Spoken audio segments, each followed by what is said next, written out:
Muchísimas gracias. Señor notario Ponciano López Juárez, es un gusto estar aquí. Gracias por la invitación. Siendo usted el presidente del Colegio de Notarios de la Ciudad de México, déjeme dejarle aquí un saludo a todos los amigos notarios de la Ciudad de México, que son muchos los amigos muy queridos en el Colegio de Notarios. Es para mí un gusto volver a estar en esta sala para platicar acerca de algunos temas que han sucedido recientemente. También agradezco la invitación al señor notario Gilberto Adame, presidente de la Comisión de Enlace Académico de este Colegio de Notarios, en donde tengo la oportunidad nuevamente de coincidir en un presidium con usted. Muchas gracias, señor notario. También agradezco al notario Amando Mastachi Aguario, secretario de la Comisión de Enlace Académico, por su cálida recepción. Gracias, Amando, por esta invitación que hoy me haces a compartir algunas experiencias con los notarios y con el amable auditorio que nos acompaña a través de esta plataforma, de estas videoconferencias. Sé que han tenido ustedes algunas exposiciones anteriores, sin embargo, para mí es un día muy especial estar con los notarios de México, de la Ciudad de México. Es un privilegio este diálogo con ustedes, todos juristas de excepcional talla, probada por el tamiz de rigurosos exámenes de oposición, la experiencia de un ejercicio profesional cuyo signo, sin duda, es de excelencia. Por eso me complace estar este día nuevamente con ustedes. Cruzar por la pandemia provocada por el coronavirus COVID-19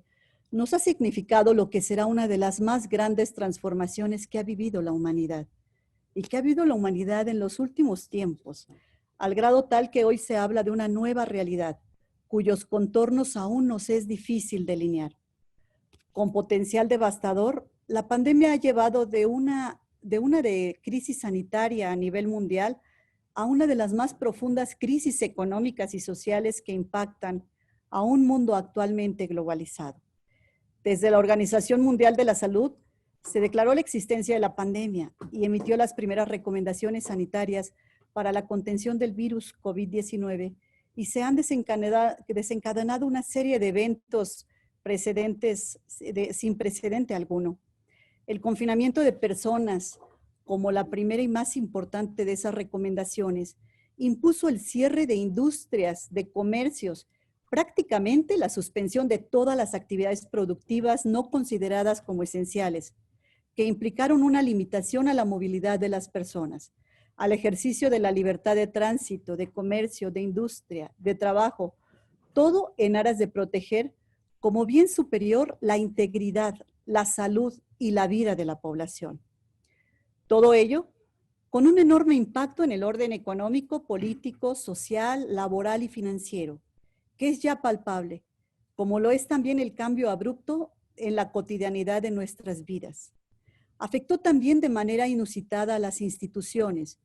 comprometiendo el regular desempeño de algunas de las más importantes funciones a cargo del Estado. Instituciones que hoy se pusieron a prueba, que necesariamente habrán de fortalecerse para cumplir con la misión que tienen por delante, gestionar el cambio o los cambios que se avecinan y eventualmente afrontar eventos semejantes. Otras pandemias o desastres naturales originados por el cambio climático que ya son una amenaza latente. Este es el mayor reto y al propio tiempo la oportunidad que hoy enfrentamos desde las instituciones. La modernización en la Suprema Corte de Justicia de la Nación y el tránsito hacia un sistema de justicia digital, esta pandemia nos impuso la exigencia a transformarnos, a modernizarnos, una exigencia que para la Suprema Corte de Justicia de la Nación se convirtió en insoslayable como la mejor alternativa para dar continuidad a nuestras actividades jurisdiccionales con la plena convicción de que nuestra función es esencial para la vigencia del Estado de Derecho y para la eficacia del derecho de acceso a la justicia, que no puede ceder, y menos aún en tiempos de crisis. Lo inédito en esta pandemia provocó, en un primer momento, la suspensión de plazos y la reducción de las actividades jurisdiccionales a la atención solo de casos urgentes en las primeras semanas de confinamiento. Al tiempo que fue evolucionando la pandemia, se dictaron nuevas medidas sanitarias. Iniciamos un proceso de paulatina reanudación de actividades, cada vez en una mayor escala, hasta lograr su total reapertura, primero en línea y ahora a inicios de este mes de agosto, en que reactivamos los plazos procesales y la totalidad de los servicios jurisdiccionales, bajo un esquema que al tiempo que privilegia su prestación de manera presencial, conjuga medidas para proteger la salud, la integridad física y la vida de los justiciables y de todos los que conformamos el Poder Judicial de la Federación en el contexto todavía de la emergencia sanitaria. Este proceso, como ustedes conocen, fue gradual y requirió de fortalecer los esquemas de operación y de gestión judicial a partir de 3 ejes fundamentales: el uso de las tecnologías de la información y de las comunicaciones, el trabajo a distancia y el máximo aprovechamiento de las capacidades productivas de los órganos jurisdiccionales. Ciertamente, no partimos de cero. Ya la nueva ley de amparo desde 2013 previó como una opción la presentación de promociones en forma electrónica, incluidas demandas de amparo y recursos de revisión y queja, mediante el empleo de las tecnologías de la información y la utilización de la firma electrónica avanzada, así como también del expediente electrónico, entre otras diversas disposiciones relativas a plazos y notificaciones por vía electrónica. A partir de ahí, se implementó la firma electrónica certificada del Poder Judicial de la Federación, llamada FIREL, y el expediente electrónico, lo que permitió que los juzgados de distrito y tribunales de circuito la tramitación electrónica del juicio de amparo desde enero del 2016. Ahora esto requerirá, por supuesto, la instrumentación de herramientas tecnológicas en un proceso de modernización de la impartición de justicia que ya venía en curso. Desde el inicio de la gestión del ministro presidente Arturo Saldívar, planteó la estrategia integral para la aplicación de las tecnologías de la información y la comunicación, las llamadas TICs, con el propósito de hacer eficientes los procesos y abatir rezagos, a partir de las nuevas plataformas tecnológicas. En el contexto de esta estrategia, se realizaron las primeras gestiones para eficientar el trámite de expedientes, para facilitar el acceso a las personas y finalmente para que tanto los órganos jurisdiccionales como la Administración Pública Federal, que interactúa cotidianamente en distintos litigios del Poder Judicial de la Federación, contaran con herramientas para desahogar eficientemente los juicios. Dentro de esta estrategia, se consideró prioritario impulsar el llamado juicio en línea o juicio digital como una vía para mejorar la atención a un mayor número de asuntos. Sobre estas bases fue posible adoptar las primeras acciones para continuar con las actividades en la Corte a través de distintos acuerdos, por lo que, a partir del 20 de abril, iniciamos la celebración de sesiones a distancia, tanto en el Pleno como en las salas, mediante el uso de herramientas informáticas, atendiendo a las formalidades legalmente establecidas que rigen las sesiones de carácter presencial. Este fue un cambio trascendente, que supuso todo un reto y el esfuerzo personal e institucional para proseguir con la resolución de los asuntos de la competencia del máximo tribunal. Una medida que además dictó la pauta para seguir por la mayor parte de los tribunales de todo el país. Con posterioridad a ello, se habilitaron días y horas para proveer sobre admisión y suspensión de controversias constitucionales urgentes.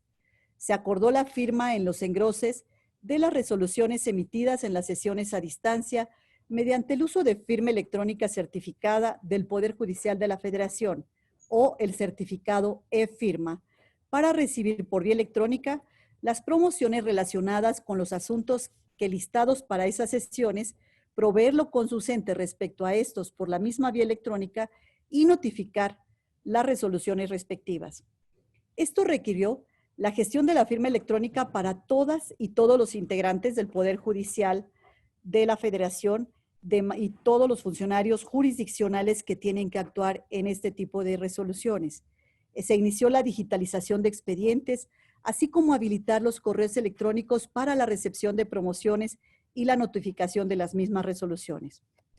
Un paso importante y definitivo se dio con la habilitación de días y horas para promover por vía electrónica los escritos iniciales de todos los asuntos de la competencia de la Corte mediante el uso de la firma electrónica, generándose los expedientes electrónicos respectivos, proveer por la misma vía respecto de tales asuntos, realizar las notificaciones correspondientes por medios electrónicos y personalmente los emplazamientos a los juicios de competencia promovidos por vía electrónica desde el 1 de julio. Se celebraron audiencias, comparecencias a distancias, en fin, todo el trámite hasta la resolución del asunto, en pleno o en salas, en sesiones celebradas a distancia.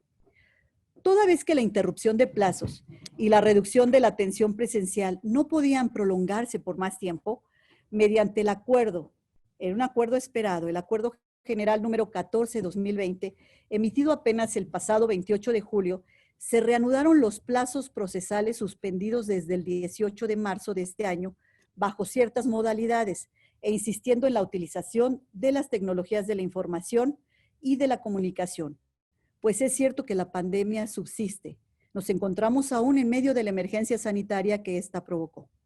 Y debido a ello, aunque la reactivación comprende la totalidad de los servicios jurisdiccionales, se han adoptado medidas de atención que buscan asegurar las condiciones de higiene y sana distancia que permitan proteger la salud de todos quienes interactúan en el sistema de justicia federal.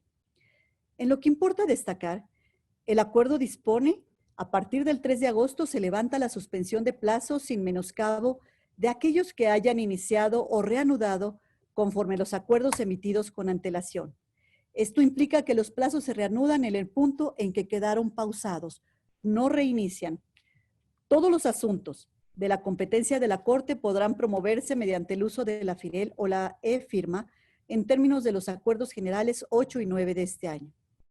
Y al efecto, entre otras medidas, se ha implementado el buzón judicial automatizado, una herramienta muy importante que ayuda a agilizar el proceso de asuntos de nuevo ingreso, promociones y correspondencia en general.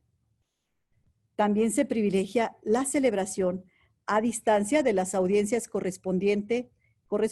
en los asuntos de la competencia de la Corte y el Pleno de las salas continuarán sesionando a distancia. El acceso del personal de la Suprema Corte de Justicia será conforme a listas de asistencia para garantizar que la ocupación en los edificios del Poder Judicial Federal permita el distanciamiento social adecuado y únicamente retornará el personal esencial mediante un esquema de guardias con jornadas reducidas complementadas con trabajo a distancia. Además, se llevará a cabo la sanitización constante en las áreas comunes. Se han instalado filtros sanitizadores y el uso de cubrebocas dentro de las instalaciones es obligatorio. Asimismo, para el público usuario, se ha diseñado un sistema para programar citas en caso de recurrir a acudir a las instalaciones de la Corte. Este mismo sistema de citas se tiene para el Poder Judicial Federal para consultar los expedientes. Un sistema que es fácil, un sistema que es ágil para poder obtener la cita, podrá accesar únicamente acompañado de una persona para poder consultar un expediente. Todas estas medidas para garantizar sobre todo la salud de los usuarios y el personal que se encuentra dentro de las instalaciones, tanto de la Suprema Corte de Justicia como del Poder Judicial Federal, juzgados y tribunales. A partir de las medidas que instrumentó este alto tribunal desde la declaratoria de emergencia sanitaria y con independencia de la reanudación de plazos procesales, el juicio en línea hoy ya es una realidad. Con ello, la Corte ha dado un paso decisivo hacia un modelo de justicia digital. Algo que quizá en otro momento hubiese sido lento, hoy ya lo tenemos y ya se está usando de manera permanente y cotidiana. Una justicia moderna, accesible, eficaz, transparente y más cercana a la gente, que brinda todas las posibilidades para agilizar la tramitación electrónica de todos los asuntos de su competencia, desde cualquier parte del país o incluso con el uso de dispositivos móviles. Hoy en día se pueden promover juicios, consultar expedientes, recibir notificaciones e incluso comparecer por vía remota a una audiencia. Permítanme referirles que el periodo del 18 de marzo al 31 de julio, gracias a las medidas que fuimos implementando, la Corte resolvió en pleno 70 asuntos, 640 la primera sala, 740 la segunda, e ingresaron 38 acciones de inconstitucionalidad y 72 controversias constitucionales. La continuidad de las labores en los juzgados de distrito y tribunales de justicia enfrentó al Consejo de la Judicatura Federal a una tarea de la mayor complejidad, que requirió la implementación de diversas medidas, hasta la apertura total de la justicia federal a través de los medios electrónicos a partir del 16 de julio, lo que significó una reactivación total de los órganos jurisdiccionales a cargo del Consejo, mediante un esquema de e-justicia que pone las nuevas tecnologías al servicio de las personas, al servicio de los justiciables. Ello también mediante el uso de la FIREL y durante la contingencia también mediante la e-firma. Asimismo, la viabilidad de utilizar la firma a través de certificados digitales provenientes de otras autoridades reconocidos por el convenio que previamente se haya celebrado con la Corte o con el Consejo. Para tener una idea del volumen de asuntos que se generó a partir de esta apertura, entre el 16 de julio y 6 de julio, el portal de servicios en línea del Consejo de la Judicatura registró un total de 2,645 comunicaciones, 7,403 demandas, 11,953 notificaciones, 26,931 promociones, en total 48,932 asuntos. El mismo 28 de julio anterior, el Consejo emitió el Acuerdo General 21 de 2020 relativo a la reanudación de plazos y regreso escalonado en los órganos jurisdiccionales, juzgados y tribunales colegiados, que acoge un nuevo esquema en el que de manera relevante se abandonan las guardias para la atención de casos urgentes y en consecuencia se reanudan los plazos y términos procesales. Se reactiva la recepción, radicación y tramitación de promociones presentadas físicamente, así como el desahogo de diligencias que requieran la presencia de las partes. Esto implica que todos los órganos jurisdiccionales puedan dar trámite a los asuntos que les sean turnados y a los que ya tengan radicados, de conformidad con la normatividad aplicable y sin restricción alguna, aunque debiendo acoger los ajustes que se dispone en el acuerdo. Adopta diversas medidas para controlar la presencia física en los inmuebles del Poder Judicial Federal, como la fijación del porcentaje máximo de asistencia para el personal jurisdiccional y su escalonamiento por turnos y horarios, el control de la asistencia de personas justiciables y sus representantes y autorizados mediante las citas, esto a partir del 10 de agosto, la recepción de promociones físicas mediante buzones judiciales, la habilitación de oficialías de partes comunes a todos los órganos jurisdiccionales, el uso de herramientas tecnológicas para eficientar la labor jurisdiccional y la continuidad del trabajo a distancia como eje rector en la prestación del servicio público de justicia. Se mantiene la apertura total a la tramitación de casos bajo el esquema de juicio en línea, regula los esquemas de trabajo presencial y a distancia del personal jurisdiccional. Y una cuestión a subrayar es que establece ciertos plazos máximos en los que habrá de llevarse a cabo la notificación de asuntos resueltos y engrosados, el emplazamiento a juicios y la integración y correspondencia entre los expedientes físicos y electrónicos. Esto en la pretensión de que al mes de octubre la actividad jurisdiccional se encuentre regularizada en su totalidad. Este acuerdo general es de suma importancia, ya que establece las reglas por cuanto a la reanudación de plazos y términos procesales y para la atención al público en general, instaurando a partir del 3 de agosto un micrositio de servicios jurisdiccionales y proceso de generación de citas para la consulta de los expedientes o comparecencias. Un esquema también especial para personas vulnerables frente al COVID-19 y herramientas para la atención de los justiciables. El portal de servicios en línea del Consejo de la Judicatura Federal está disponible en las páginas de internet del propio Consejo. La vigencia de este acuerdo es del 3 de agosto al 31 de octubre próximo. La implementación de todas estas medidas, sin duda alguna, ha sentado las bases para la transformación y modernización del Poder Judicial de la Federación y del sistema de impartición de justicia en nuestro país, rumbo a un esquema de justicia digital que llegó para quedarse. Aquí el futuro y el reto para el sistema de impartición de justicia en el ámbito federal y también en el ámbito local. Las ventajas de una justicia virtual son muchas. Una de las más importantes es que habrá de redundar en el futuro inmediato en un mayor acceso a una justicia pronta, accesible, transparente, ágil, eficiente, en beneficio de los justiciables. Coadyuvará además en evitar el rezago de expedientes, reducirá los costos en los procesos judiciales, eliminará los traslados ahora obligatorios, a veces de una ciudad a otra de la República Mexicana, evitar la concentración innecesaria de personas en los órganos jurisdiccionales, incluso el uso de papel en beneficio del medio ambiente.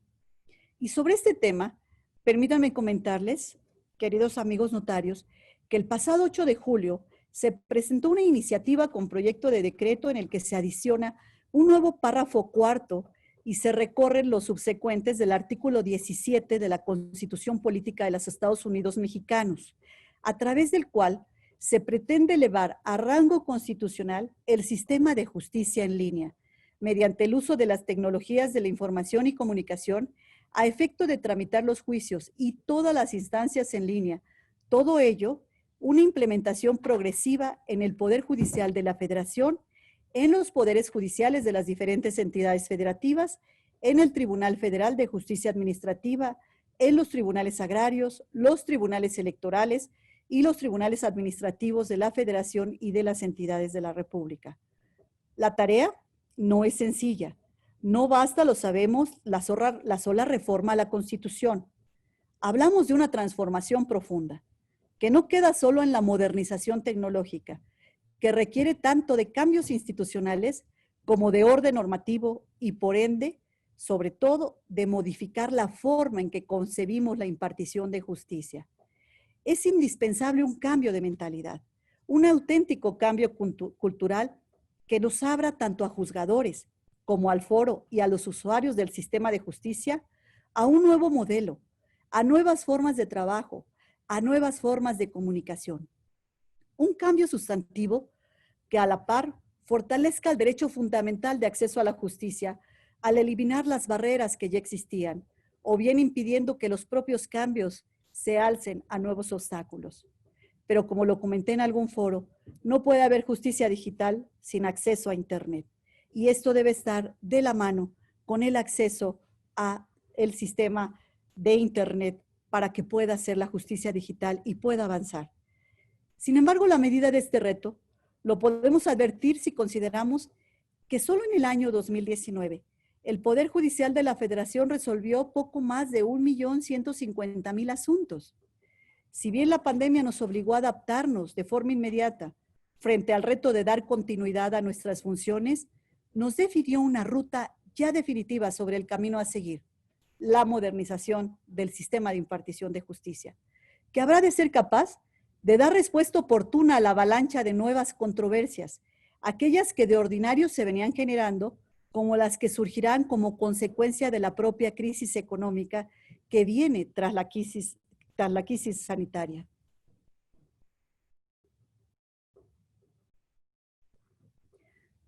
Como segundo aspecto de esta charla, quisiera comentar sobre la modernización de la función notarial. La pandemia no solo afectó el sistema de impartición de justicia, sus efectos en mayor o menor medida incidieron sobre otras muchas funciones, entre ellas, sin duda, la función notarial que ustedes desempeñan. Una función que, sin embargo, me atrevo a señalar, ha sufrido un impacto menor, donde ha jugado un papel importante no solo en profesionalismo y el estricto apego a los principios que la rigen, que distingue al prestigiado gremio de notarios en la Ciudad de México. También considero en buena parte gracias a la vanguardia tecnológica dentro de la cual hoy actúan ustedes. De tiempo atrás, la función notarial ha estado marcada por un proceso de profunda modernización que emprendió hace ya varias décadas. De manera sobresaliente, el notariado en la Ciudad de México, impulsado por los avances de la era digital, han transformado el entorno social y en consonancia con los principios de gobierno electrónico. La fusión de las nuevas tecnologías que desdibujan las líneas entre lo físico y lo digital es un proceso en el que la función notarial se ha insertado de manera acelerada y con bastante éxito, dando los primeros pasos para migrar del documento escrito al digital, del soporte material al soporte virtual. La implementación de todas las herramientas que brindan las tecnologías de la información y la comunicación, preservando en esencia la función notarial, que no es otra que la de brindar seguridad jurídica. Ha sido un factor clave en la continuidad de sus funciones. De hecho, siendo calificada como una actividad esencial, en ningún momento han suspendido los servicios que prestan, muchos de los cuales adquieren particular relevancia en esta emergencia sanitaria en la que todos hemos percibido nuestra vulnerabilidad frente a fenómenos como la presencia de este nuevo virus, para el cual aún existe un medicamento, para el cual aún no existe un medicamento para su cura ni una vacuna. Dos ejemplos por demás evidentes: disponer de nuestros bienes a través del testamento u otorgar un documento de voluntad anticipada. Y ustedes, los notarios, sé que han estado trabajando de manera muy intensa en todo este tiempo. Hoy día, la nueva ley del notariado, vigente a partir del 18 de septiembre del 2018, que incorporó lo que se ha denominado como reforma informática, la que adquirió plena vigencia hasta diciembre del 2019 por disposición transitoria, advertimos conceptos de instituciones o figuras que para muchos resultan del todo novedosos,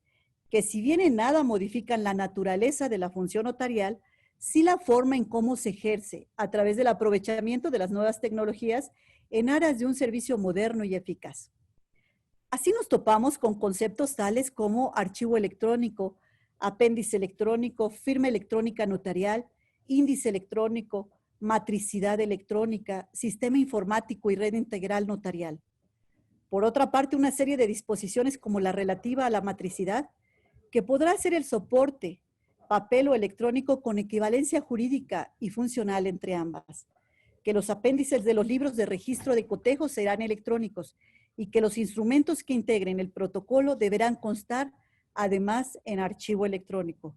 reproducción digitalizada o cualquier otra tecnología, sobre la copia certificada electrónica, sobre la firma electrónica notarial y su equivalencia a la firma autógrafa o al sello de autorizar del notariado, así como la existencia de un sistema informático que permite al Colegio de Notarios y a los notarios de la Ciudad de México la prestación de servicios de certificación necesarios para garantizar seguridad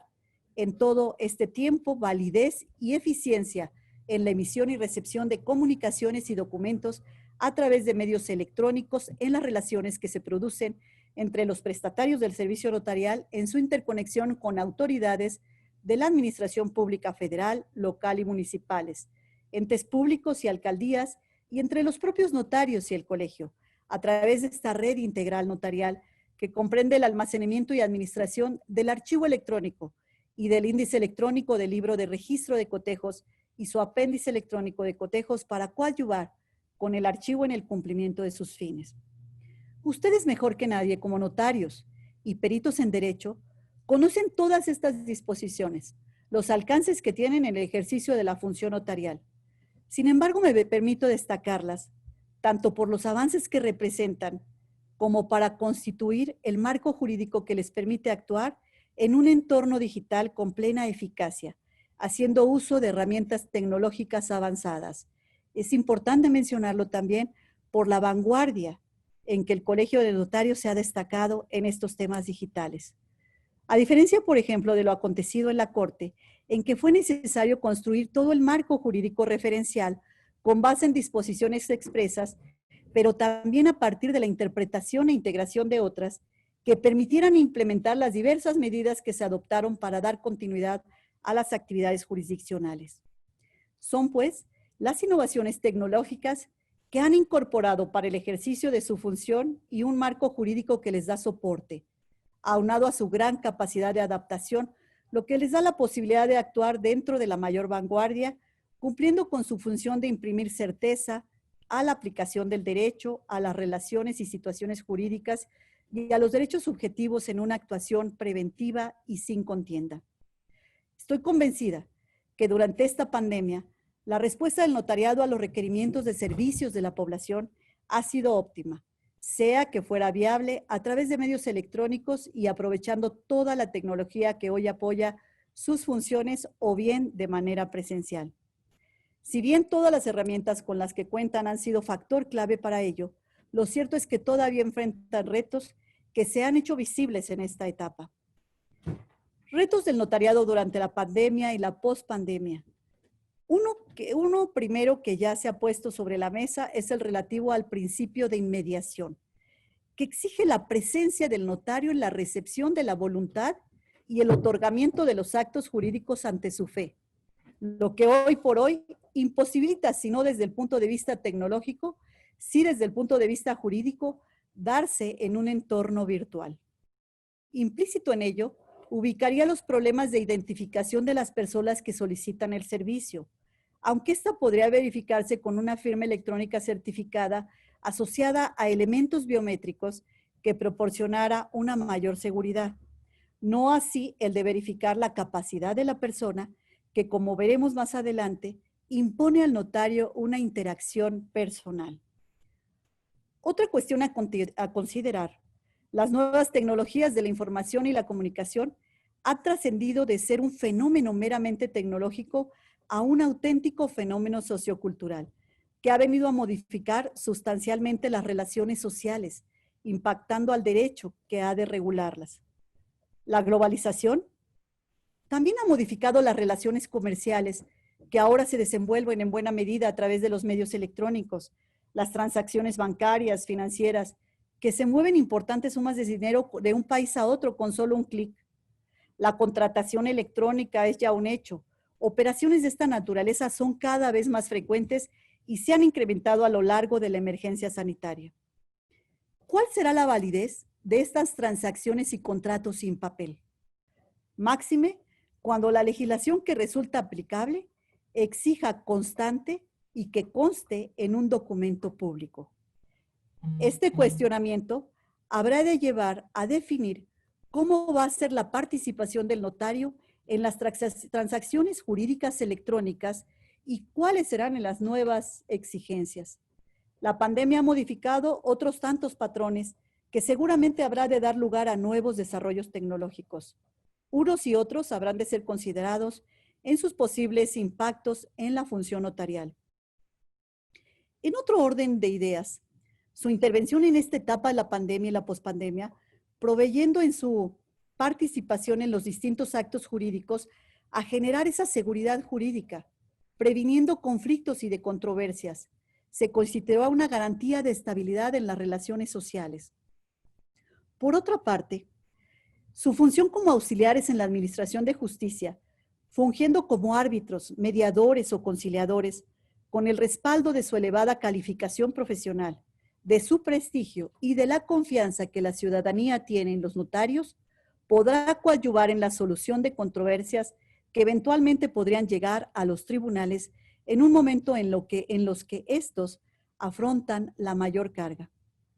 Al margen de la pandemia, vislumbro otros retos para el notariado. Una propuesta de ley general que regule la función notarial. Uno de ellos, el de impulsar la propuesta de una ley general que siente las bases para el ejercicio de la función notarial en todas las entidades de la República, que entre otros objetivos de trascendencia, busque establecer el examen público de oposición como la única vía de acceso al notariado a nivel nacional. Al respecto, se han presentado dos iniciativas ante el Senado de la República, una de noviembre del 2018 y otra apenas presentada el pasado mes de marzo.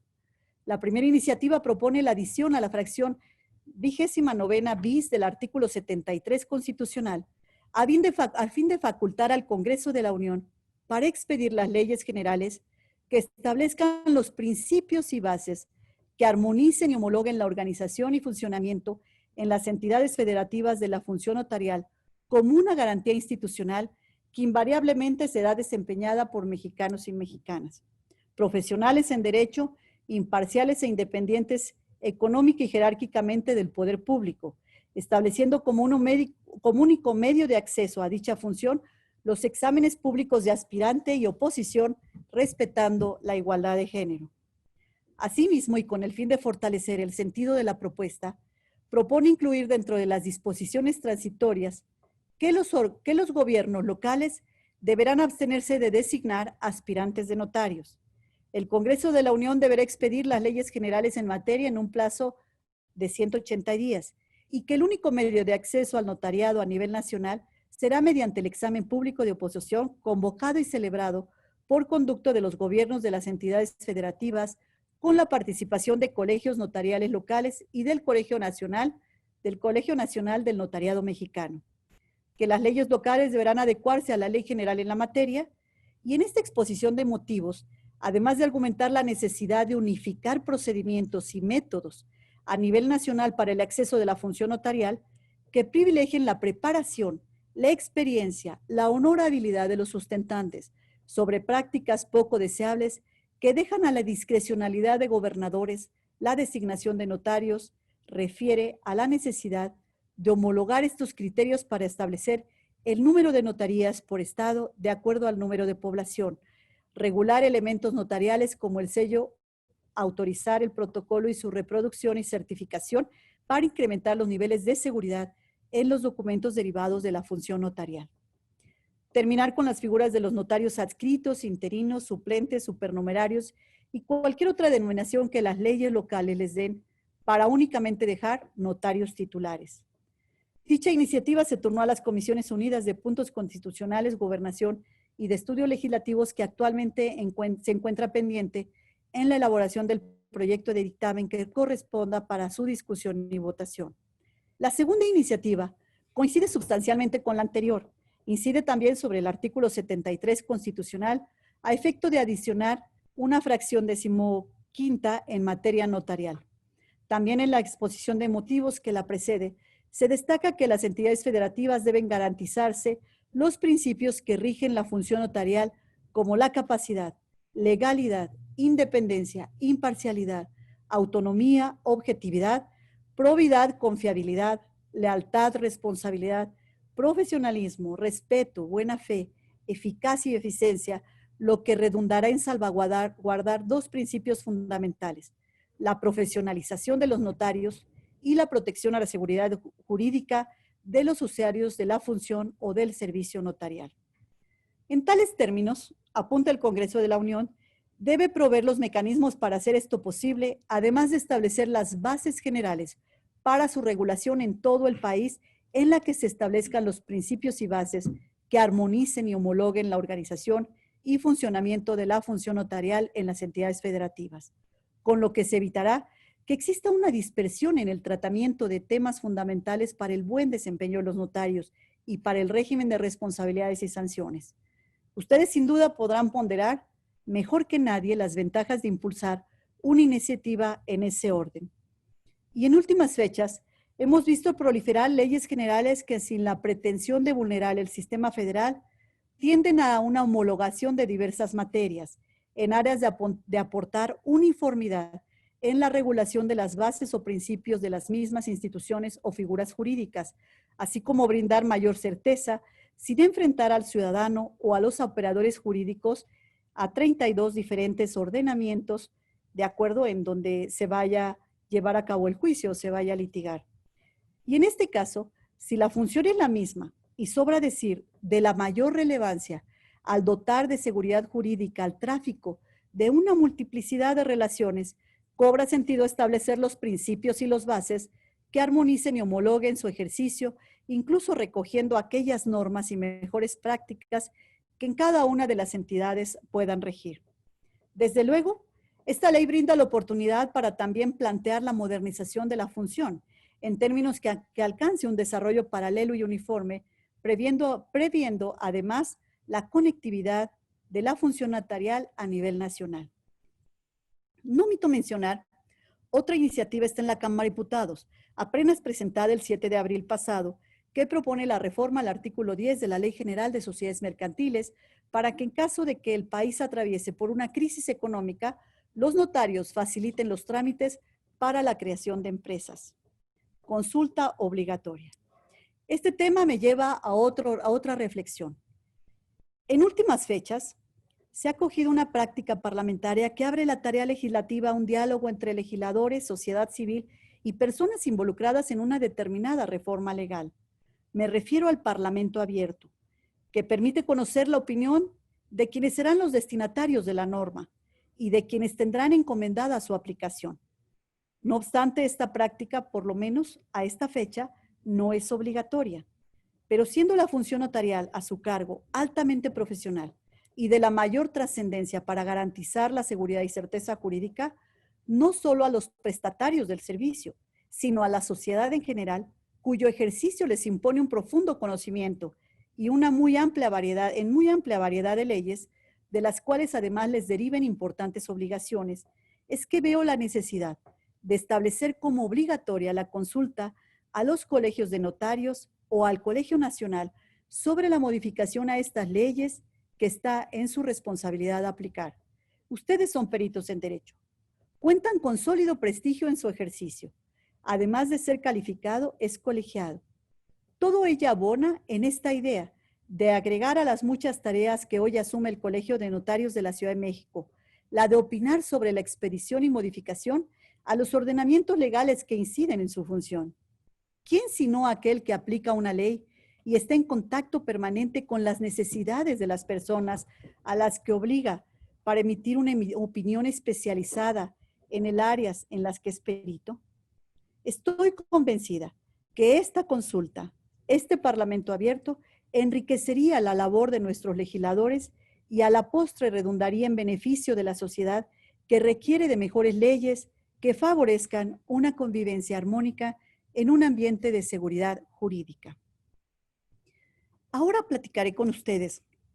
acerca de la colaboración con el Poder Judicial Federal y los poderes judiciales locales y demás órganos de impartición de justicia. No tengo la menor duda que ustedes son uno de los sectores en el país que ha alcanzado un nivel de modernización y excelencia en el ejercicio de la función,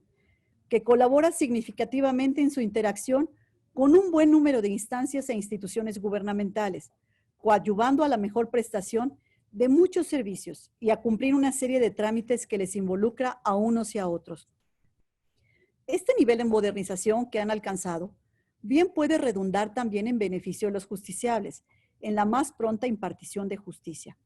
Cuentan con la firma electrónica notarial y un sistema informático que permite al colegio y a los notarios de la Ciudad de México la prestación de servicios de certificación necesarios para garantizar la seguridad, validez y eficacia en la emisión y recepción de comunicaciones y documentos a través de medios electrónicos en las relaciones que se producen entre los prestatarios del servicio notarial en su interconexión con las autoridades de la Administración Pública Federal, local, municipales, entes públicos y alcaldías,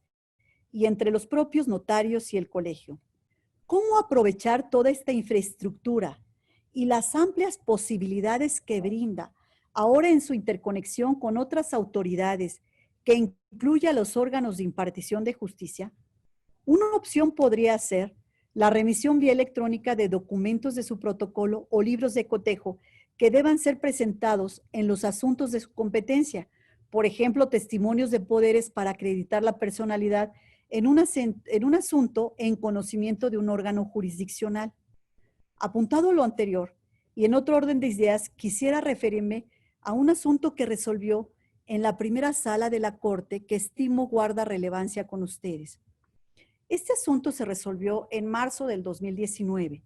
Habla sobre la inconstitucionalidad e inconvencionalidad del estado de interdicción en la legislación de la Ciudad de México, que seguramente algunos de ustedes o muchos de ustedes recordarán. La primera sala de la Corte, al resolver el amparo en revisión 1368-2015, en una nueva reflexión, determinó que el estado de interdicción que prevé la legislación civil de la Ciudad de México es contrario al principio de igualdad que prevé el artículo 1 de nuestra Constitución y al artículo 12 de la Convención sobre Derechos de las Personas con Discapacidad, considerado como el paradigma normativo del modelo social de discapacidad. ¿Qué implica este modelo social de discapacidad? En el modelo social de discapacidad, la prioridad es la dignidad de las personas con discapacidad, abandonando la consideración de la persona con discapacidad como objeto de políticas asistenciales o programas de beneficencia, para reconocerle su personalidad, su capacidad jurídica y condición como sujeto de derechos. De acuerdo con dicho modelo, las discapacidades no deben ser entendidas como una enfermedad, pues esta afirmación Comporta grandes implicaciones en el modo de concebir y regular temas atinentes a la discapacidad y a su vez tiene consecuencias profundas en el ámbito jurídico. Antes bien, el modelo social y de derechos involucra el replanteamiento de la discapacidad y sus consecuencias jurídicas. Inconstitucionalidad e inconvencionalidad del estado de interdicción previsto en la legislación civil de la Ciudad de México, artículos 23 y 450, fracción segunda del Código Civil. Es a partir de esta nueva concepción de la primera sala de la Suprema Corte de Justicia de la Nación y arriba a la conclusión que la figura del estado de interdicción prevista en la legislación civil de la Ciudad de México no es acorde con la Convención. En particular, con su artículo 12, y no admite interpretación conforme al ser violatoria del derecho a la igualdad y no discriminación, entre otros derechos. Y al efecto, la sala sostuvo que, primero, el estado de interdicción parte de una premisa de sustitución de voluntad paternalista y asistencialista que no reconoce derechos humanos, en lugar de buscar que la propia persona con discapacidad adopte sus decisiones. Se designa un tutor para ello. Además, la figura de interdicción se basa en la emisión de un dictamen emitido por un médico alienista que declara sobre las deficiencias de la persona que justifican la privación de su capacidad jurídica. El juicio de interdicción se centra en la deficiencia, sin considerar las barreras del entorno, como se advierte de la lectura de los artículos 23 y 450 del Código Civil. Es posible inferir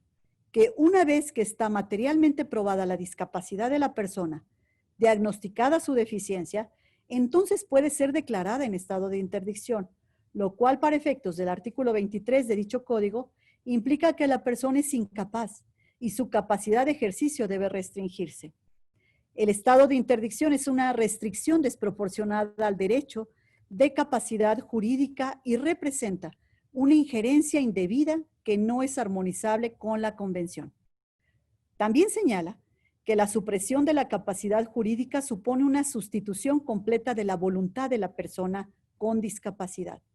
pues el propio artículo menciona, sin ambigüedad o vaguedad alguna, que las personas incapaces solo podrán ejercer sus derechos mediante sus representantes. La medida, dice la resolución de la sala,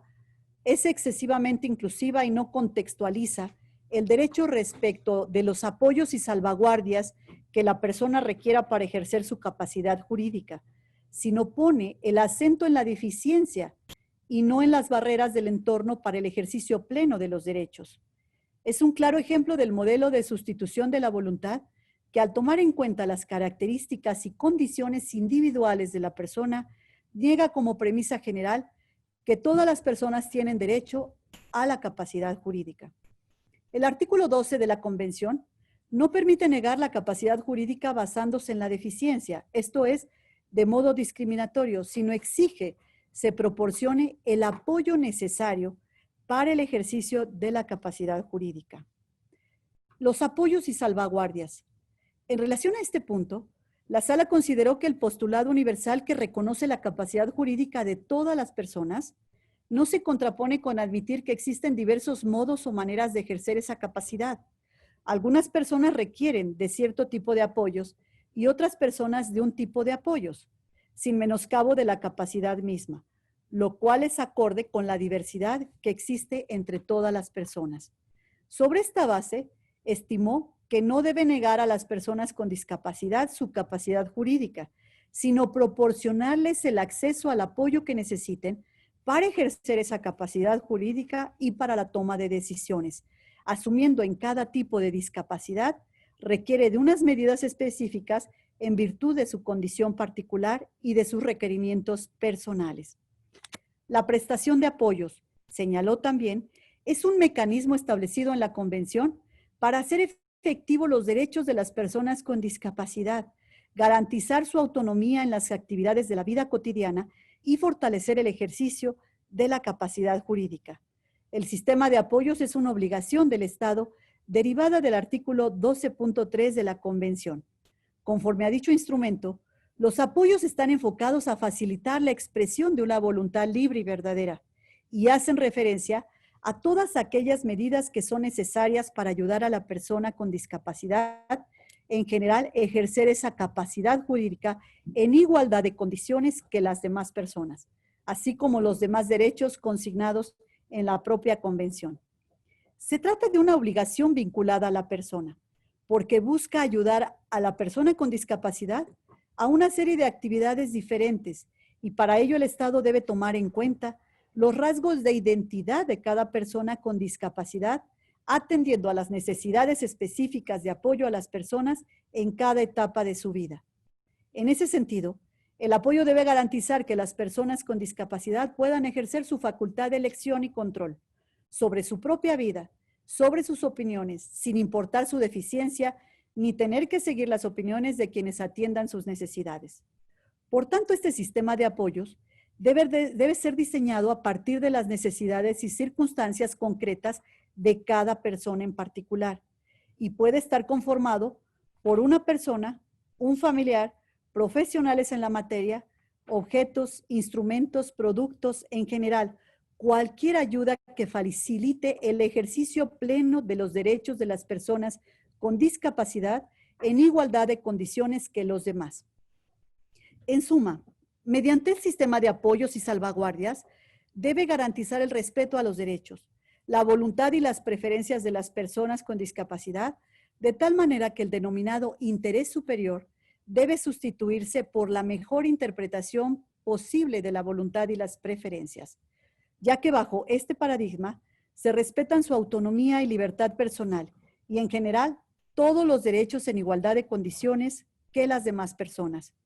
Así, cuando la persona con discapacidad manifieste de algún modo su voluntad, acorde con el paradigma de la mejor interpretación posible, habría que establecer y respetar los mecanismos necesarios para que esa manifestación no sufra detrimento o sea sustituida.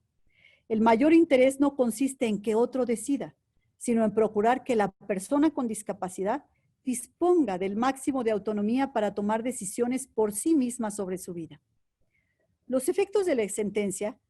por cuanto a los efectos de esta resolución, la sala ordenó al juez de lo familiar dejar insubsistente el acto reclamado, esto es, el estado de interdicción,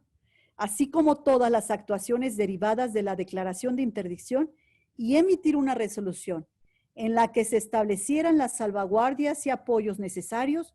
para que el quejoso pudiera ejercer plenamente su capacidad jurídica acorde a lo dispuesto en el artículo 12 de la Convención sobre Derechos de las Personas con Discapacidad y conforme a las consideraciones de la ejecutoria. De este fallo emanaron diversas tesis relevantes, 9 tesis, entre las que destaco las que se identifican con los siguientes rubros: personas con discapacidad, sistema de apoyos para el ejercicio de su capacidad jurídica; personas con discapacidad, los artículos 20 y 450 del Código Civil para el Distrito Federal aplicable en la Ciudad de México realizan una distinción basada en una categoría sospechosa, la discapacidad, y por ende violan los derechos humanos a la igualdad y no discriminación. Y la tercera tesis que destaco es la que señala que las personas con discapacidad, la figura de estado de interdicción no es armonizable con la Convención sobre los Derechos de las Personas con Discapacidad. Cabe señalar que en esta misma sesión se resolvió bajo las mismas consideraciones el amparo en revisión 44-2018, un fallo que vendrá a esclarecer la incidencia de estos pronunciamientos en relación con la función notarial. Será que emitió también la primera sala al resolver en sesión del 11 de septiembre del 2019 otro amparo en revisión 702-2018. Si bien la ejecutoria reitera las consideraciones que me he permitido exponer y la inconstitucionalidad e inconvencionalidad del artículo 450, fracción segunda, del Código Civil para el Distrito Federal, hoy Ciudad de México, abarca una multiplicidad de tópicos del mayor interés para la función que ustedes desempeñan, remitiéndome por razones de tiempo solo a los pronunciamientos que estimo más relevantes. Por principio y para una visión clara de los alcances del fallo, el juicio de amparo de origen, diversos quejosos impugnaron los artículos 450 del Código Civil del Distrito Federal, así como los artículos 102, fracción 20 y 105 de la Ley del Notariado para el Distrito Federal, ahora Ciudad de México, entonces vigentes, así también de un notario de la Ciudad de México. Y cito textualmente, la negativa a nuestra petición de hacer constar en nuestra condición de discapacidad y que no obstante ella, somos personas con plena capacidad jurídica en términos de la Convención sobre Derechos de las Personas con Discapacidad. Hacer constar que en el acto comparecimos con las figuras de apoyo que elegimos en términos del artículo 12 de la Convención.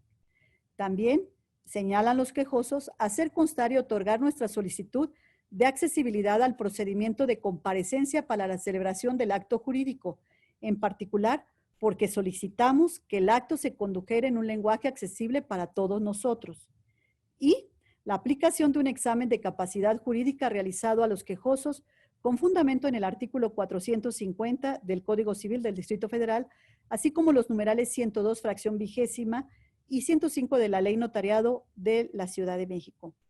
Todo ello respecto de diverso instrumento notarial por medio del cual se dio fe pública sobre la constitución de una asociación civil de la que los quejosos son únicos asociados. Luego de esclarecer que aun cuando los actos atribuidos al notario no se consideran actos de autoridad, la sala determinó la viabilidad de su examen como un acto de aplicación de las normas generales cuestionadas,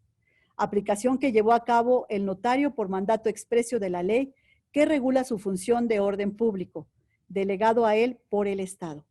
Así también, que en la escritura pública que contiene la Constitución y estatutos de la asociación civil que conformaron los quejosos, el notario no desconoció o no les negó el reconocimiento de su capacidad jurídica plena, pero sí les negó el hacer constar las manifestaciones que antes me referí como actos impugnados. Dada la inconstitucionalidad del artículo 450, fracción segunda, de la legislación civil de la ahora Ciudad de México, los artículos 102, fracción 20 y 105 de la Ley del Notariado, quien en la actual ley corresponden al artículo 103, fracción 19 y 106, al referirse a la constatación de la capacidad jurídica de los comparecentes a la celebración del acto jurídico ante el notario público, en estricta relación con la regla de capacidad prevista en el citado artículo del Código Civil y por ende reproducir el mismo mensaje discriminatorio en esta última norma en relación con las personas mayores de edad con determinadas discapacidades, ello los entorna inconstitucionales. Por otra parte, dado que los quejosos se duelen del examen de capacidad que dichas normas de la ley notarial imponen hacer al fedatario a simple vista para constatar si el otorgante de un acto jurídico tiene capacidad, la sala sostiene que tal juicio de capacidad, bajo el paradigma de la convención, también resulta inconstitucional e inconvencional, en la medida en que ese juicio del notario sobre la capacidad natural que percibió en el otorgante se pueda traducir per se en el desconocimiento o no reconocimiento de la capacidad jurídica de la persona y la consecuente negativa a la celebración del acto ante su fe. Esto es, que las normas que se examinan autorizan que ese resultado restrictivo de la capacidad jurídica se actualice, sin permitir que la persona con la deficiencia funcional cuente con los apoyos que requiera para que se logre expresar y conocer su voluntad. No obstante, debe quedar claro, conforme se sostiene en el fallo que se comenta, que si bien el examen de capacidad, que como condición para autorizar el acto jurídico debe realizar el fedatario, por sí mismo es válido y necesario para garantizar la seguridad jurídica propia de la función notarial, lo que no resulta acorde con el paradigma actual de la discapacidad es que en cualquier caso, con la sola apreciación personal o juicio de valor que realice el notario público del otorgante en torno a su capacidad de discernir, se observa en él, con la interacción que se produzca en su o sus comparecencias, deficiencias de tipo intelectual o mental o cualquier otra que considere que afecte el discernimiento, se le pueda negar la capacidad jurídica para ejercer por sí mismo sus derechos y negar la celebración del acto ante el fedatario sin proporcionarle antes el apoyo que pueda requerir para expresar su consentimiento. Ahora bien, por cuanto a la admisión de apoyos y salvaguardias en la función notarial, para alcanzar el ejercicio pleno de la capacidad jurídica de las personas con discapacidad, la Sala sostiene que ni la ley del notariado para el Distrito Federal, ahora Ciudad de México, ya ley abrogada, ni la ley del notariado para la Ciudad de México vigente, contemplan expresamente la posibilidad de que en la actuación del notario, en los diversos actos de los que puede dar fe, se hagan ajustes razonables para efecto de hacer viable el ejercicio de la capacidad jurídica de las personas con discapacidad que pudieran tener alguna deficiencia funcional que incida en alguna medida con la capacidad natural de discernimiento. Sin embargo, la aplicación efectiva de la convención en la actuación notarial necesariamente conlleva que el juicio de capacidad que debe realizar el notario público también se ajusta al entendimiento de la capacidad jurídica de conformidad con el derecho convencional y, en consecuencia, que en la sede notarial también se dé cabida a la integración de apoyos y salvaguardias a las personas con discapacidad, incluida la de tipo mental e intelectual, en la medida en que resulte factible, conforme a la naturaleza de la función notarial, las facultades del notario, así como la naturaleza, alcances e implicaciones del concreto acto jurídico en el que esté involucrada como otorgante una persona con discapacidad y que se le pida protocolizar. Ello implica que el fedatario público admita que la persona con discapacidad que pudiera requerir apoyos para manifestar o conocer su voluntad, cuente con ellos, ya sea que tales apoyos ya hayan sido designados por una autoridad jurisdiccional o que la propia persona los elija y los designe ante él, o bien que dichos apoyos se determinen con la asesoría o la gestión del propio notario, a partir de la comparecencia ante él, del otorgante que pudiera requerirlos y la aceptación de éste, teniendo en cuenta las características de cada persona y las circunstancias del caso en el que el notario pueda recabar en su interacción. Y solo en caso de que agotados los apoyos posibles o que estime que subsista algún conflicto de intereses o influencia indebida, y el notario considere que no fue posible conocer cuál es la voluntad de la persona respecto del acto jurídico ante su fe que pretendió celebrar, podrá negar la autorización del instrumento, reconduciendo a la persona con discapacidad al órgano jurisdiccional competente para solicitar que establezca el juez el sistema de apoyos y salvaguardias necesarios para conocer su voluntad respecto al acto jurídico que se trate. Bajo todas estas consideraciones, la Sala concluye que siendo inconstitucionales e inconvencionales los artículos controvertidos, el notario público, como operador de la ley, al inaplicar estos preceptos, está constreñido a aplicar las disposiciones de la Convención, conforme a los artículos 1 y 133 constitucionales, de acuerdo con los criterios del Tribunal Pleno de la Suprema Corte de Justicia de la Nación, en el rubro que señala derechos humanos. Los tratados internacionales vinculados con estos son de observancia obligatoria para todas las autoridades del país, previamente a la reforma constitucional publicada en el Diario Oficial de la Federación el 10 de junio del 2011, y tratados internacionales son parte integrante de la Ley Suprema de la Unión y se ubican jerárquicamente por encima de las leyes generales, federales y locales, interpretación del artículo 133 constitucional. Estos precedentes, estimo, resultan sumamente orientadores en la materia de capacidad jurídica de las personas con discapacidad para efecto de la aplicación de la función notarial. Finalmente, les quiero comentar que existen las iniciativas de reforma en la legislación civil ya de la Ciudad de México. Justamente, a unos meses que se resolvieron estos asuntos que les he comentado, en octubre del 2019 se presentó en el Congreso de la Ciudad de México una iniciativa con proyecto de decreto por el que se reforman los artículos 23 y 450 fracción segunda del Código Civil para la ciudad. Me refiero a ella porque expresamente propone dar cumplimiento a la sentencia emitida por la Suprema Corte de Justicia de la Nación en el amparo en revisión 1368-2015, en razón de la cual, en su exposición de motivos, reproduce en buena medida el criterio sustentado por la primera sala, En la misma se plantean las siguientes modificaciones. Al artículo 23, la minoría de edad constituye una restricción al ejercicio de su capacidad de personalidad jurídica. Los órganos jurisdiccionales de la Ciudad de México deberán privilegiar en todo momento el dictado de medidas de apoyo y salvaguardias para que las personas afectadas por alguna discapacidad puedan decidir por sí mismas el ejercicio de sus derechos, medidas que deberán examinarse periódicamente por especialistas que certifiquen su alcance y aplicabilidad. El principio de mejor interpretación posible de la voluntad y las preferencias que debe operar en los procedimientos judiciales, respetando con ello la autonomía y libertad de las personas, así como los derechos a una vida independiente, capacidad jurídica y acceso a la justicia en igualdad de condiciones a las personas con alguna discapacidad. Y la propuesta del artículo 450 señala que tratándose de incapacidad, se atenderá a lo siguiente: los menores de edad tienen incapacidad natural y legal. Y la fracción segunda señala: la discapacidad física, sensorial, intelectual, psíquica o mental no será por sí mismo un impedimento para el ejercicio pleno de los derechos de las personas mayores de edad. Las personas afectadas por alguna discapacidad de las señaladas gozarán de los derechos de la autonomía y libertad personales, así como una vida con capacidad y personalidad jurídicas, que garantice el acceso a la justicia en igualdad de condiciones.